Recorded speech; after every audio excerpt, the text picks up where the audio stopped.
Mr. McGee, don't make me angry. You wouldn't like me when I'm angry.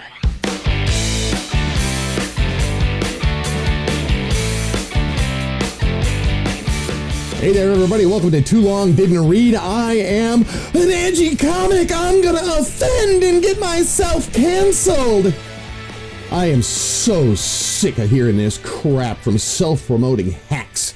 Look, losers, when one of you walks out on that stage and spends 90 minutes not only insulting everyone in the audience on every fundamental level, from family to religion to sex to ideology, forcing them to take a hard, deep look at their ugliest and most reprehensible, repulsive, contemptible tendencies, recognize those tendencies within themselves, and be moved to make themselves better, all while laughing at the jokes that are on them and paying you for it.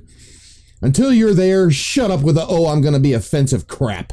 The most offensive thing about you is that you think you're offensive to anyone. Oh, look at me. I'm going to repeat Carlin's 7 dirty words and get banned from Facebook for 3 days, and then I'll come back and dedicate my next 5 tours and 3 specials to talking about how I've been canceled at $300 a ticket, standing room only. Y'all out there swearing up and down how much you love George Carlin and Bill Hicks and Richard Pryor and all these other people who went out and did that.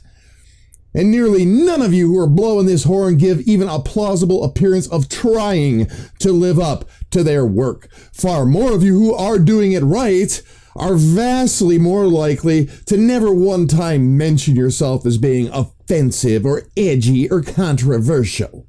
You're going to go out there, you're going to do your material and let it speak for itself, because if it needs you to explain to people ahead of time that they're supposed to be offended, it's not worth performing. You don't even mean you're going to be offensive. You mean you're going to troll for whiny, entitled egomaniacs who want to complain and whine and draw attention to themselves as victims over every petty little imaginary grievance, often as an intentional and explicit way to gaslight and distract from the very real evils of bigotry and hate that they're guilty of themselves on an ongoing basis and always will be, and you're going to do it because you know in the end it keeps your name in people's heads.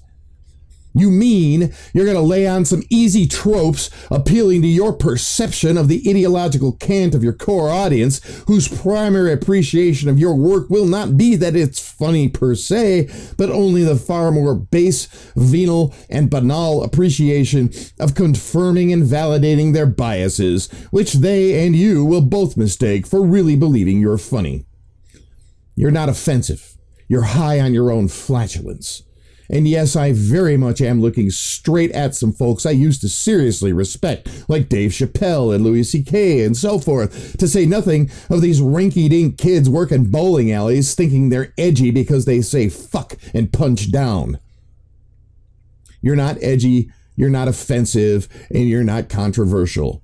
You're a cheap hack. Sit down and shut up and let somebody with some actual talent have some stage time. That's it for me. I'm John Henry. This has been Too Long Didn't Read. Remember that I am completely crowdfunded, and that's what keeps me independent, so I don't have to kiss people's asses. If you want to help out, please do. You can find all the information you need at johnhenry.us/money. The Patreon, the PayPal information is also circulating here on the screen throughout the video. I appreciate you.